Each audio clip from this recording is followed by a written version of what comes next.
From season 1 episode 3। अगर आपने इसके पहले के एपिसोड्स नहीं देखे हैं तो वो पहले देख लीजिए, उसके बाद यहाँ से कंटिन्यू करिए। सो गाइस, एपिसोड की शुरुआत होती है कॉलोनी हाउस से, जहाँ पे हम देखते हैं रात में सब लोग सो रहे थे या सोने की कोशिश कर रहे थे। और सब लोग बहुत ही डरे हुए थे, खासकर ये जो नई फैमिली आई थी जिम और तैबिता की। जिम और तैबिता बहुत ज़्यादा डरे हुए थे। ये लोग सोच रहे थे कि सुबह होते ही हम लोग यहाँ से निकल जाएंगे, पर इन्हें क्या पता था कि अब इन्हें पूरी लाइफ अपनी इसी गांव में ही बितानी पड़ेगी। और अभी तक हमारे जेठ भाई साहब भी नशे से बाहर आ चुके थे। तभी डोना पूछती है कि इस गांव के बारे में किसी ने तुमको कुछ बताया? तो जेठ कहता है, तुम किस बारे में बात कर रही हो और तुम हो कौन? तो डोना कहती है, अरे यार, तुम्हें वापस से पूरी स्टोरी बतानी पड़ेगी। फिर हम देखते हैं बॉयड को। बॉयड ज़्यादातर पोस्ट ऑफिस में ही रहा करता था और उधर ही सोया करता था, और उसके पास ज़्यादा कपड़े भी नहीं थे। फिर हम देखते हैं कि बॉयड उठता है और विंडो से देखता है एक बॉक्स को और कहता है कि आज इस बॉक्स का यूज़ करना पड़ेगा। फिर बॉयड उठ के फ्रेड के पास जाता है और कहता है कि आज तुम्हारा पनिशमेंट का दिन है। और फ्रेड को भी ये पता रहता है, और फ्रेड कहता है कि ठीक है, मैं पनिशमेंट के लिए तैयार हूँ, पर मेरे मरने के बाद मेरी जो बॉडी है वो मेरी बीवी और बच्चे के बगल में ही दफनाना। ये सुनकर बॉयड को थोड़ा सा बुरा तो लग रहा था, पर अब वो क्या कर सकता था। गाइस, ये किस पनिशमेंट की बात हो रही है ये आपको जल्दी पता लगेगा। फिर हम देखते हैं डॉना, जो कि जेड को इस गांव के बारे में सब कुछ बता रही होती है और उस गांव के रूल्स बता रही होती है और उसे समझा रही होती है कि जेड किस जगह पे आया। पर जेड भाई साहब तो कुछ मानने को तैयार ही नहीं था। जेड को लग रहा था कि इसका दोस्त टोबी किसी ह्यूमन क्रिएटेड विला में लेके उसको आ गया है। तो अगर मैं आपको बताऊं, बाहर के देशों में ऐसे बहुत सारे गेम्स होते हैं जहाँ पे कैसी जगह बना दी जाती है जहाँ पे लोग मिस्ट्री और एडवेंचर और थ्रिल का मज़ा लेते हैं। तो भाई जेड को भी कुछ ऐसा ही लग रहा था कि ये मुझे कुछ ऐसी जगह ले आया है जहाँ पे ये सब चीज़ें होती हैं। जेड को ये सब एक गेम लग रहा था, और उसे ये लग रहा था कि बाकी सब लोग एक्टिंग कर रहे हैं और उसे बाहर कुछ टास्क पूरे करके उस गाँव से बाहर निकलना है। और वो बाहर जाके एकदम एंजॉय करने लगता है और लोगों से बातें करने लगता है, और वो एक लड़की से उसकी साइकिल ले लेता है घूमने के लिए। तभी हम देखते हैं ईथन को, जो कि खिड़की के बाहर देख रहा था, क्योंकि वहीं उसको एक ऐसा लड़का दिख रहा था जो उसके जैसा था। तभी वहाँ पे तैबिता आ जाती है और ईथन को नाश्ते के बारे में पूछती है। उधर के लोगों ने बताया था कि यहीं पास में एक डाइनर है जहाँ पे सुबह ब्रेकफास्ट बनता है, आप लोग उधर जाके ब्रेकफास्ट कर सकते हैं। फिर सीन शिफ्ट होता है डाइनर पे, जहाँ पे हम लोग देखते हैं केनी और उसकी मॉम टियान। ये टाइम उनके लिए बहुत ही मुश्किल टाइम था, एज केनी के फादर की डेथ हुई थी। केनी और उसके मॉम बहुत ही इमोशनल थे, किसी तरीके से करके अपने आप को संभाल रहे थे, पर फिर भी केनी की मॉम यहाँ के लोगों को सर्व करना चाहती थी। फिर हम देखते हैं सारा को, जिसकी वजह से ये सारा कांड हुआ था, पर अभी तक किसी को ये बात नहीं पता थी कि इसके पीछे सारा का ही हाथ है। फिर हम देखते हैं विक्टर को, जो कि कॉलोनी हाउस से जंगल तक की दूरी नाप रहा था एक मैप लेके।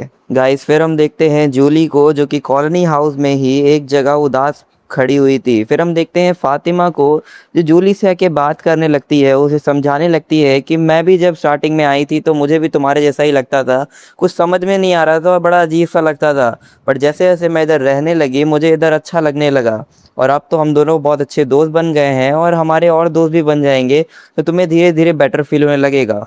और अब जूली को भी थोड़ा थोड़ा कंफर्टेबल फील होने लगा था इस कॉलोनी हाउस में। तभी हम देखते हैं जिम को, जो कि अपने बेटे ईथन के साथ खेल रहा था और उसको एक क्रोमेनोकल नाम की बुक पढ़ के सुना रहा था। ये बुक आगे जाके बहुत बड़ा रोल प्ले करने वाली है। तभी फादर खत्री आते हैं और बताते हैं टाउन सेरेमनी के बारे में। जिम पूछता है कि ये टाउन सेरेमनी क्या है, तो फादर खत्री बताते हैं कि इस पूरे विलेज में बहुत अलग अलग जगह से लोग आ जाते हैं, और कॉलोनी हाउस इतना बड़ा नहीं है कि सब उधर रह सके, तो इस सेरेमनी में लोग अपनी रहने की जगह चुनते हैं। फादर खत्री कहते हैं कि आप लोग टाउन सेरेमनी से पहले इधर के डाइनर में कुछ खा लीजिए, उसके बाद टाउन सेरेमनी करते हैं। फिर उसके बाद फादर खत्री और जिम थोड़ी बहुत बात करते हैं, फिर ये सब लोग डाइनर चले जाते हैं। फिर हम देखते हैं जेड को, जिसको अभी भी ये सब मजाक लग रहा था, और जेड कह रहा था कि तुम सब काफ़ी अच्छे एक्टर हो, एक्टिंग बहुत अच्छी करते हो। तो भाई जेड को तो यही लग रहा था कि ये लोग गेम को क्रीपी बनाने के लिए एक्टिंग कर रहे हैं, और अभी जेड को पता भी नहीं था कि उसके साथ क्या क्या बीतने वाला है, और जब उसका ये भ्रम टूटेगा तो क्या होगा। तभी हम देखते हैं सारा को, जो कि अपने भाई नेथन के पास जाती है और कहती है कि प्लीज़ किसी को भी मत बताना कि वो दरवाज़ा मैंने ही खोला था। पर नेथन कहता है कि ठीक है, मैं नहीं बताऊंगा, पर अगली बार से ऐसा कुछ मत करना। लेकिन सारा कहती है कि ये सब मैं हम लोग के लिए ही कर रही हूँ, ताकि हम लोग बाहर जा पाए। अब वो ऐसा क्यों बोल रही थी वो तो आपको आगे स्टोरी में पता लगेगा। इसके बाद हम देखते हैं फादर खत्री को, जो कि जिम और तैबिता को पूरा गांव का टूर करवा रहे थे और उनसे कह रहे थे कि हाल ही में अभी एक फ्रेड नाम के व्यक्ति का घर खाली हुआ है, आप लोग चाहें तो वहां रह सकते हैं। वो बताते हैं कि फ्रेड नशे की हालत में अपने घर पे नहीं आया था और मॉन्स्टर्स ने उसकी पूरी फैमिली को ख़त्म कर दिया। इसीलिए जब भी आप उस घर में रहें तो अच्छे से पर्दे लगा के रहें, दरवाजे को मजबूती से बंद करके रखें और विंडोज़ को कीलों से एकदम टाइटली जॉइन करके रखा रखें। फिर फादर खत्री जिम और तैबिता को फ्रेड के घर में लेके जाते हैं और जब वो लोग घर के ऊपर वाला कमरा देखते हैं तो तैबिता का दिमाग खराब हो जाता है खून के छींटे देखकर। अभी तक वो छींटे साफ नहीं किए गए थे और तैबिता बहुत ही डर जाती है और कहती है मैं इस जगह पे बिल्कुल नहीं रहूंगी। पर जिम कहता है कि अब हम लोग इस जगह पे फंस चुके हैं और आज तक इस गाँव से अगर कोई नहीं बाहर जा पाया है तो शायद हम लोग को भी यहीं रहना पड़ेगा और अब तुम किसी तरीके से अपने मन को संभाल लो। फिर हम देखते हैं बॉयड को, जो कि फ्रेड को अपने बीवी और बच्चों की कब्र पे लेके आया था। फ्रेड कहता है कि मुझे थोड़ी देर यहाँ पे रहने दो, मैं खुद दोबारा वापस आ जाऊँगा, मुझे थोड़ा टाइम अपने बीवी और बच्चों के साथ बिताना है। फिर हम देखते हैं कॉलोनी हाउस में एलिस ने अपनी क्रिएटिविटी से ईथन के लिए एक सपोर्टिव हत्था बना दिया था। जैसा कि हमें पता है ईथन के पैर में चोट लगी थी। जूली ये सब देख रही थी और अब जूली को एलिस सही आदमी लगने लगा। फिर हम देखते हैं डाइनर में जेड को। जेड के सामने केनी बैठा हुआ था और केनी जेड को इस गांव के बारे में सब कुछ बता रहा था कि कैसे रात होते ही इस गांव में कुछ मॉन्स्टर्स आते हैं जो कि लोगों का मांस फाड़कर खा जाते हैं। पर जेड भाई को तो ये सब मजाक लग रहा था, ये सब एक एक्टिंग लग रही थी। पर केनी कहता है कि बस एक तिलिस्मान ही ऐसी चीज़ है जो हमको रात में बचा के रखता है। पर जेड तो केनी को बोलने लगता है कि भाई तू भी बहुत सही एक्टिंग करता है। फिर हम देखते हैं विक्टर वही कुछ मैप पे मार्किंग वगैरह करके कॉलोनी हाउस से जंगल के बीच की दूरी नाप रहा था। तभी हम देखते हैं कि विक्टर के पीछे ईथन आ जाता है और कहता है कि क्या इस काम में मैं तुम्हारी कुछ मदद कर सकता हूँ। फिर ईथन विक्टर से पूछता है कि आखिर तुम कर क्या रहे हो, मुझे थोड़ा तो बताओ। तो विक्टर कहता है कि मैं देख रहा हूँ कि ये जंगल डेली कितने कदम चलता है और कितना पीछे जाता है। विक्टर बताता है कि मैं उसके कल के एनालिसिस के हिसाब से ये जंगल 4 कदम पीछे हुआ है और ईथन ये बात को सुनकर बहुत ही डर जाता है। तभी हम देखते हैं कि पीछे से जूली आती है और ईथन को ले जाती है और उससे कहती है कि इस आदमी के पास मुझे दोबारा मत देखना। फिर हम देखते हैं जेड साइकिल में मजे से पूरे गांव का टूर ले रहा था। तभी उसे एक तहखाना दिखता है, एक दरवाज़ा दिखता है। जैसे वो उस दरवाजे के अंदर जाता है वहाँ पे उसे एक डेड बॉडी दिखती है।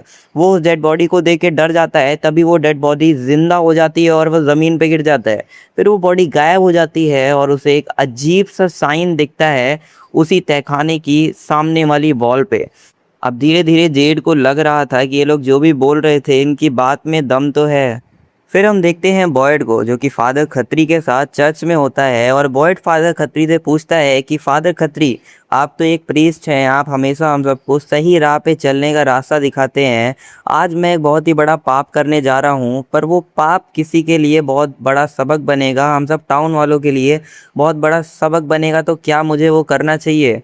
आखिरी में होने ये वाला था कि इस गांव में ऐसा रूल था कि जो कोई भी रात में अपने घर पे टाइम से नहीं पहुंचेगा और उसकी फैमिली को कुछ भी होता है तो उसको एक पनिशमेंट दी जाती थी। एक बॉक्स बनाया जाता था और उस बॉक्स में वो तलिस्मान नहीं रखा जाता था और रात में उस आदमी को उस बॉक्स में छोड़ दिया जाता था ताकि मॉन्स्टर्स आके उसका मांस खा जाए और ये दूसरे लोगों के लिए सबक बने। फादर खत्री कहते हैं कि जो तुम्हारा दिल कहता है वही करो, अगर इससे और लोगों की जान बच सकती है तो क्यों नहीं। फिर हमको ये बॉक्स दिखाया जाता है जिस बॉक्स में फ्रेड को आज रात में रखने वाले हैं। वहाँ पे बॉयड बैठ के बहुत देर तक सोचता है कि क्या मुझे ये करना चाहिए, क्या मुझे फ्रेड की जान लेनी चाहिए। जिसके बाद बॉयड फ्रेड के पास जाता है और उसको वो पत्थर देता है और कहता है कि इस टाउन से 10 किलोमीटर दूर एक छोटा सा घर है, तुम वहाँ जाके रह सकते हो, यही तुम्हारी पनिशमेंट है। पर फ्रेड कहता है कि यह पत्थर बहुत कीमती है और आने वाली फैमिलीज़ के लिए ये बहुत काम आएगा। मैं तो अपनी फैमिली खो चुका हूँ, मैं नहीं चाहता कि कोई और अपनी फैमिली खोए। और फ्रेड कहता है कि मुझे वो तुम्हारे बॉक्स वाले टॉर्चर की सज़ा मंजूर है, मैं ये डिज़र्व करता हूँ। फिर बारी आती है टाउन सेरेमनी की। यहाँ पे सब लोग इकट्ठा होते हैं। मैथ्यू फैमिली अपने रहने की जगह चुनने वाली थी। तभी बॉयड बताता है कि यहाँ पे एक पत्थर रखे हैं और फूल रखे हैं। जो पत्थर चुनेगा इसका मतलब वो टाउन में रहने वाला है और जो फूल चुनेगा इसका मतलब वो कॉलोनी हाउस में रहने वाला है। बेसिकली कॉलोनी हाउस की वार्डन थी डोना। वहाँ पे जो भी चीज़ें होती थी, लोग समय से अंदर जा रहे हैं, दरवाजे बंद हो गए, खिड़की बंद हो गए, इस सब की जिम्मेदारी डोना की थी। और टाउन का शेरिफ था बॉयड, मतलब टाउन की सारी जिम्मेदारी बॉयड की थी। तो अब टाउन सेरेमनी स्टार्ट होती है, जहाँ पे हम देखते हैं कि पूरी मैथ्यू फैमिली, ईथन, जिम, तैबिता तो पत्थर उठाते हैं, मतलब वो लोग टाउन में रहने वाले थे। पर जूली फ्लावर उठा लेती है और जूली कहती है कि मुझे कॉलोनी हाउस में रहना है। जिम और तैबिता बहुत ही घबरा जाते हैं और जूली को चिल्लाने लगते हैं कि तुम ऐसा कैसे कर सकती हो, तुमको तो हमारे साथ रहना चाहिए। पर जूली कहती है कि मुझे कॉलोनी हाउस में ही रहना है। तभी बॉयड सबको शांत कराता है और कहता है जिसको जहाँ रहना था उसने चुन लिया है। मेरे बेटे ने भी यही तय किया था मुझसे दूर रहने का कॉलोनी हाउस में। तो अब जो भी डिसीजन है वो फाइनल डिसीजन है। फिर हम देखते हैं जेड भागता हुआ केनी के पास आता है और केनी से पूछता है जो तुम बता रहे हो वो सब सच है क्या। तभी केनी उसके दोस्त टोबी की लाश दिखाता है। तब जाके जेड को समझ में आता है कि ये गांव वाले जो भी कह रहे हैं वो सब एक सच है, ये कोई गेम नहीं चल रहा है। अब शाम होने की बारी आ गई थी और अब बारी थी फ्रेड को टॉर्चर बॉक्स में डालने की। जब फ्रेड को टॉर्चर बॉक्स में भेजा जा रहा था तो बॉयड कहता है कि तुम्हें रात भर यहीं रुकना है बिना उस तिलिस्मी पत्थर के। और फ्रेड उस टॉर्चर बॉक्स के अंदर चला जाता है। वहीं हम देखते हैं सारी फैमिलीज अपने घर के अंदर जा चुकी थी और मैथ्यू फैमिली भी अपने नए घर में सेट हो रही थी। तभी हम देखते हैं कॉलोनी हाउस में जश्न बनाया जा रहा था एज जूली उनके यहाँ एक न्यू व्यक्ति आई हुई थी। और इस समय तक जूली बहुत ही खुश भी लग रही थी। और बॉयड एक तरफ सोच रहा था फ्रेड के बारे में कि फ्रेड के साथ क्या होगा। तभी हम देखते हैं फ्रेड के तरफ सीन शिफ्ट होता है और वही हैवान मॉन्स्टर्स अंदर आके फ्रेड का मांस फाड़ के खा जाते हैं और फ्रेड मर जाता है। आखिर बॉयड ने ये तिलिस्मी पत्थर ढूंढे कहाँ से और जेड इस गांव से बाहर कैसे निकलेगा और विक्टर क्या आखिर बात कर रहा था कि जंगल चलते हैं, इस सब का आंसर तो आपको आने वाले एपिसोड्स में ही मिलेगा। इसके लिए चैनल को सब्सक्राइब कर दीजिए।